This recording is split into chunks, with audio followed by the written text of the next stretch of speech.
Co-production is not just a process. It's a strategic partnership where customers work hand in hand with brands during the conception, design, or delivery of products and services.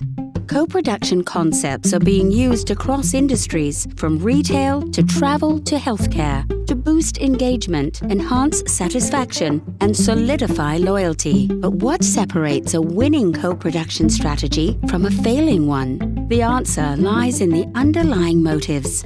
Customers view their participation in co-production concepts through two lenses: customer serving, which enhances satisfaction and personalization, and firm serving, perceived as cost-saving measures by firms. What shapes these perceptions?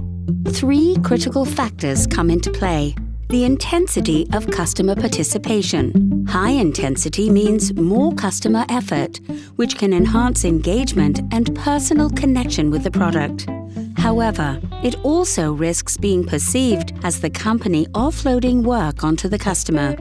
Next, the freedom customers have to design and customize a product or service. Offering customers the freedom to design and customize not only caters to the desire for uniqueness, but also enhances their emotional investment in the product.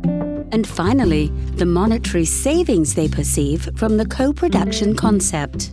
When customers see that their involvement leads to cost savings, whether through discounts or value-added propositions, it reinforces the value of their participation and promotes a positive view of the co-production experience. Brands looking to invest in co-production must walk a tightrope to maintain balance. To succeed, companies should start small, testing new concepts and listening closely to customer feedback before scaling up.